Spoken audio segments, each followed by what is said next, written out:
아이들에게 공부하라고 말은 많이 합니다. 공부해야 한다. 좋은 대학 가야 한다. 미래를 준비해야 된다. 스마트폰 그만하고 책 좀 읽어라. 그런데 아이들 입장에서는 이런 질문이 생깁니다. 왜 해야 되는데요? 공부하면 뭐가 달라지는데요? 나는 뭘 보고 살아야 되는데요? 나는 어떤 사람이 되어야 하는데요? 저는 이 질문이 굉장히 중요하다고 생각합니다. 아이들이 공부를 안 하는 이유가 단순히 게을러서일까요? 아이들이 꿈이 없는 이유가 단순히 생각이 없어서일까요? 저는 아니라고 봅니다. 많은 아이들이 방향을 잃은 이유는 자기 인생에서 따라갈 만한 사람이 없기 때문입니다. 다시 말해서 아이들에게는 롤모델이 필요하거든요. 롤모델은 단순히 유명한 사람이 아닙니다. 롤모델은 단순히 돈 많이 번 사람도 아닙니다. 롤모델은 아이에게 이렇게 말해주는 사람이다. 사람은 이렇게도 살 수 있다. 인생은 이렇게도 설계할 수 있다. 너도 내 삶을 바꿀 수 있다. 저는 그랬을 때 가장 좋은 롤모델로 두 명을 꼽습니다. 하나는 벤자민 프랭클린이라는 사람하고요. 그 다음에 다른 한 사람은 일론 머스크입니다. 근데 이 공통점이 뭐냐? 일론 머스크의 롤모델이 바로 벤자민 프랭클린이었어요. 그 다음에 내가 내 자신을 다루는 데 있어서 가장 좋은 책을 저는 꼽으려면 나폴레옹의 시대에 생각하라 그러면 부자가 되리라. 그러니까 앤드류 카네기가 나폴레옹 시를 불러가지고 물어봅니다. 나는 이렇게 해서 성공했다. 그리고 내가 20년 동안 또는 데이터를 모아서 성공 요소를 추출해내라. 그럼 내가 그 비용을 다 대겠다. 해서 만든 책이 바로 생각하라. 그러면 부자가 되리라. 이 책이거든요. 그래서 오늘 제가 먼저 소개시켜 줄 사람은 바로 벤자민 프랭클입니다. 미국 100달러 지폐에 나오는 사람입니다. 좀 황당하죠. 왜냐면 미국의 대통령도 아닙니다. 이 사람은. 근데 화폐 중에서 이 100달러면 우리나라 돈으로 14만원, 지금 15만원 정도 하죠. 그 화폐에 들어갔습니다. 10달러짜리도 아니고 1달러짜리도 아니고 100달러짜리 화폐에 들어가 있는 사람입니다. 미국 건국의 아버지 중 한 명입니다. 정치가였고 외교관이었고 과학자였고 발명가였고 작가였고 인쇄업자였고 사업가였습니다. 근데 저는 프랭클린 단순히 역사적 위인만 보면 안 된다고 생각합니다. 프랭클린의 진짜 위대함은 태어날 때부터 완성된 사람이 아니었다는 데 있습니다. 그러니까 우리가 롤모델로 저는 꼽는 사람들이 벤자민 프랭클린과 앤드류 카네기, 이분들을 꼽으면 답이 나옵니다. 무조건. 그는 자기 자신을 관찰했고 자기 약점을 인정했습니다. 자기 습관을 고치려고 했고 자기 하루를 관리했습니다. 그리고 자기 인생을 스스로 설계했습니다. 바로 이 점이 청소년기 아이들에게 정말 중요합니다. 왜냐하면 청소년기는 자기 자신이 만들어지는 시기이기 때문입니다. 나는 어떤 사람인가? 어떤 사람이 되고 싶은가? 나는 무엇을 잘할 수 있는가? 나는 어떤 인생을 살고 싶은가? 이 질문이 시작되는 시기가 바로 청소년기입니다. 그런데 이때 아이가 보는 것은 스마트폰 쇼츠, 게임, 릴스, 자극적인 영상, 또래 문화뿐이라면 아이의 기준도 거기에 맞춰집니다. 반대로 아이가 프랭클린이나 앤드류 카네기 같은 사람이라면 다르죠. 롤모델이. 일론 머스크의 롤모델이 벤자민 프랭클린이었고 무척 담으려고 노력했답니다. 아, 사람은 이렇게 자기 자신을 만들 수 있구나. 공부는 시험 때문에 하는 게 아니라 나를 키우기 위해서 하는 거구나. 습관은 잔소리가 아니라 내 미래를 만드는 도구구나. 여기서 굉장히 중요한 사람이 한 명 더 등장합니다. 바로 월터 아이작슨입니다. 이 사람은 세계적으로 유명한 전기 작가예요. 스티브 잡스 전기도 썼고요. 아인슈타인 전기도 썼고 레오나르도 다빈치 전기도 썼고 일론 머스크의 전기도 썼습니다. 그리고 이분이 또 쓴 게 뭐냐면 벤자민 프랭클린입니다. 그 이 사람이 이런 얘기를 해요. 벤자민 프랭클린과 일론 머스크는 묘하게 닮아있다. 그 아이작슨이, 그러니까 앤드류 카네기가 나폴레옹 힐한테 성공한 사람들을 인터뷰해서 성공 법칙을 만들으라고 한 것처럼 이 아이작슨은 누구한테 시켜서 한 게 아니라 스스로 추적을 합니다. 세상을 바꾼 사람들은 도대체 어떤 구조를 가지고 있는가? 그들은 어떻게 생각했고 어떻게 배웠고 어떻게 실패를 견뎠는가? 어떻게 여러 분야를 연결했는가? 그들은 어떻게 자기 시대의 문제를 발견하고 해결했는가? 이 관점에서 보면 벤자민 프랭클린과 일론 머스크의 시대는 다르지만 굉장히 닮아 있습니다. 프랭클린은 18세기 인물이고 머스크는 21세기 인물입니다. 프랭클린은 그 당시 첨단이었던 인쇄업, 글쓰기, 과학, 발명, 외교, 정치, 교육을 넘나들었고 머스크는 전기차, 우주로켓, 인공지능, 에너지, 위성통신, 소셜미디어를 넘나듭니다. 둘 다 한 분야에 갇혀 있지 않고요. 프랭클린은 나는 인쇄업자니까 인쇄만 하겠다고 하고 살지 않았습니다. 머스크도 나는 자동차 회사 대표니까 자동차만 하겠다고 살지 않았습니다. 두 사람의 공통점은 경계를 넘어들고 연결시키고 그거를 인류에 공헌했다는 겁니다. 그들은 어마어마한 책벌레입니다. 그들은 배웠습니다. 질문했습니다. 실험했습니다. 실패했습니다. 다시 시도했습니다. 그러니까 회복 탄력성이 어마어마한 사람들이에요. 그리고 배운 것을 전체로 끌고 왔습니다. 이것이 아이들에게 정말 중요한 메시지입니다. 앞으로의 시대는 한 것만 잘하는 아이보다 여러 분야를 연결해 쓰는 아이가 강해집니다. 영어를 배우는 이유도 단순히 시험을 보기 위한 게 아니라, 수학을 배우는 이유도 문제점을 풀기 위해서만이 아니라, 독서를 하는 이유도 독후감을 쓰기 위해서만은 아닙니다. 진짜 공부는 세상을 이해하는 힘입니다. 문제를 발견하는 힘입니다. 다른 분야를 연결하는 힘입니다. 그리고 배운 것을 현실에 적용하는 힘입니다. 프랭클린이 그랬고 머스크가 그랬습니다.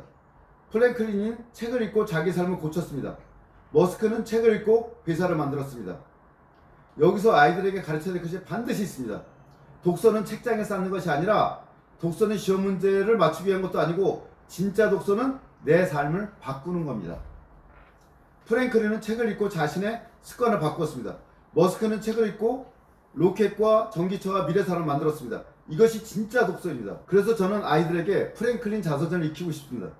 하지만 그냥 위인전 읽어라 읽히면 안 됩니다. 그렇게 하면 아이들은 지루합니다. 아이들에게 이렇게 물어봐야 됩니다. 프랭클린은 자기 학점을 어떻게 고쳤을까? 프랭클린은 하루를 계획했을까? 왜 계획했을까? 프랭클린이 지금 이 시대에 태어났다면 스마트폰을 어떻게 관리했을까? 프랭클린이 국제학교 학생이었다면 영어 공부를 어떻게 했을까? 프랭클린이 너라면 오늘 어떤 습관부터 바꿨을까? 이렇게 연결해야 됩니다. 프랭클린 공부는 과거 공부가 아니고 바로 자기관리 공부입니다. 인생 설계 공부입니다. 특히 프랭클린 자서에서 중요한 13가지 덕목이 나옵니다.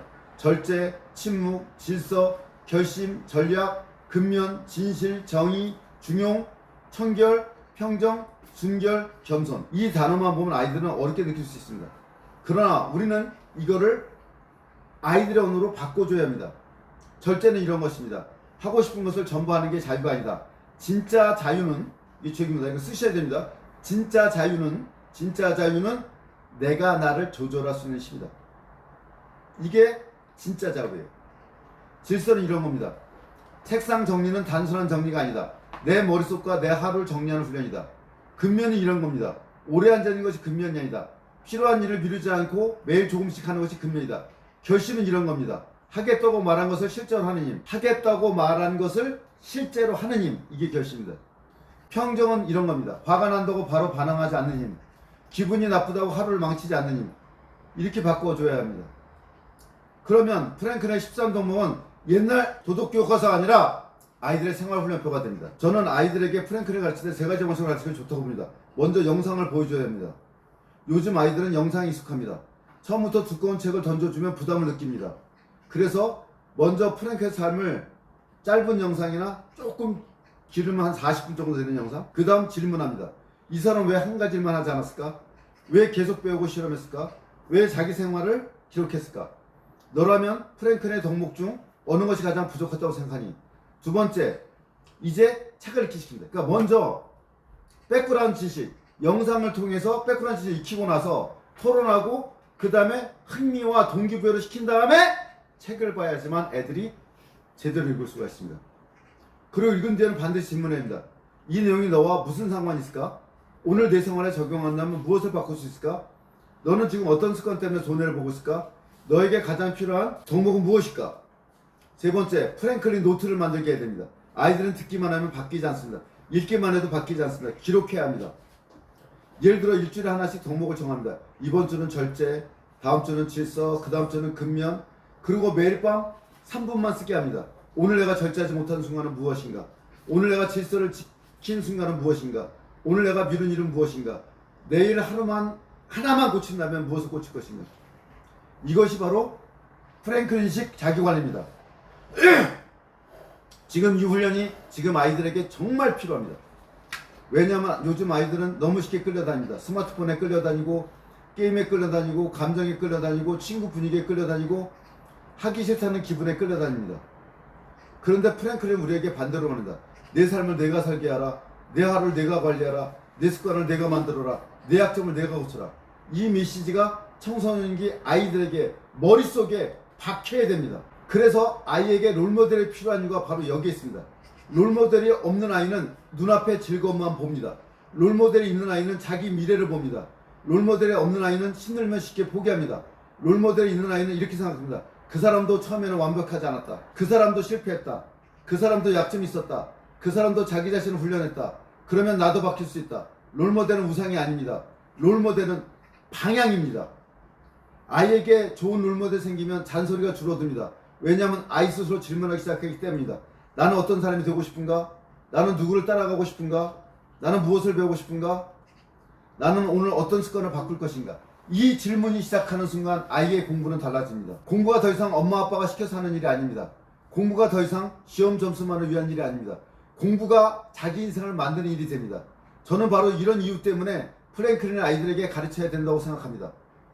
프랭클린은 단순한 과거의 위인이 아닙니다. 프랭클린은 자기 인생을 스스로 설계하고 여러 분야를 연결한 사람입니다. 독서를 행동으로 바꾼 사람이며 습관을 시스템으로 만든 사람입니다. 그리고 전기작가 월터 아이작슨은 그런 프랭클린의 흐름이 현대 혁신가들에게 이어진다고 보여줍니다. 프랭클린에서 스티브 잡스로, 프랭클린에서 일론 머스크로, 프랭클린에서 오늘 우리 아이들에게로. 시대는 바뀌었지만 세상을 바꾸는 사람들의 기본 구조는 크게 다르지 않습니다. 호기심, 독서, 실험, 자기관리, 용기, 연결하는 힘, 그리고 현실을 바꾸려는 집요함. 저는 아이들이 이걸 배웠으면 좋겠습니다. 공부는 시험을 위한 것이 아니라 자기 인생을 설계하기 위한 것이라는 것.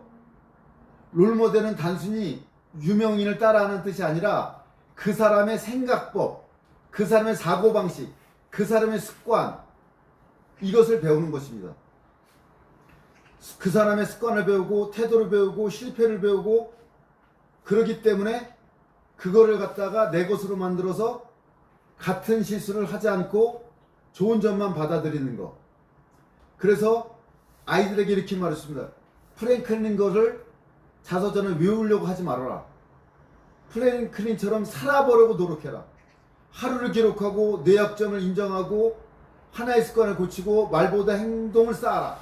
배운 것을 현실에 적용하라. 그리고 너만의 인생 시스템을 만들어라. 이것이 진짜 공부다. 그리고 진짜 공부가 맞습니다. 시험 점수만 올리는 공부가 아니라 인생을 바꾸는 공부입니다. 프랭클린은 우리 아이들에게 말해줍니다. 사람은 태어난 대로만 사는 존재가 아니다. 사람은 스스로를 만들어가는 존재다. 저는 이 메시지가 지금 청소년에게 가장 필요하다고 생각합니다. 공부를 왜 하는지, 왜 해야 되는지 모르는 아이에게, 자기 미래가 보이지 않는 아이에게, 스마트폰과 즉각적인 즐거움에 끌려다니는 아이에게, 자기 약점을 고칠 수 없다는 아이에게 프랭클린은 아주 강력한 롤모델이 될 수 있습니다. 부모님들이 아이에게 줄 수 있는 최고의 선물은 단순히 좋은 학원, 좋은 교재, 좋은 학교만이 아닙니다. 진짜 선물은 좋은 롤모델을 알려주고 실천하도록 하는 것, 따라갈 만한 인생을 보여주는 것, 너도 그렇게 될 수 있다는 믿음을 심어주는 것. 그래서 저는 아이들에게 프랭클린을 익히려고 합니다. 그리고 묻습니다.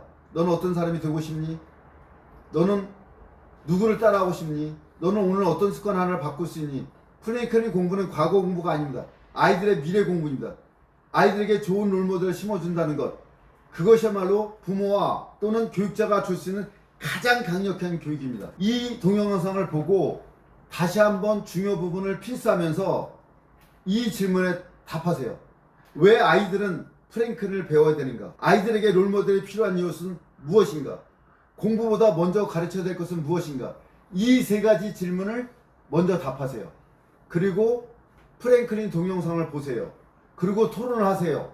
그리고 프랭클린 자서전을 읽으세요. 그리고 이거를 따라서 인생에 적용해서 실천하세요. 이것이 가장 중요한 아이들과 부모님이 해야 될 공부입니다.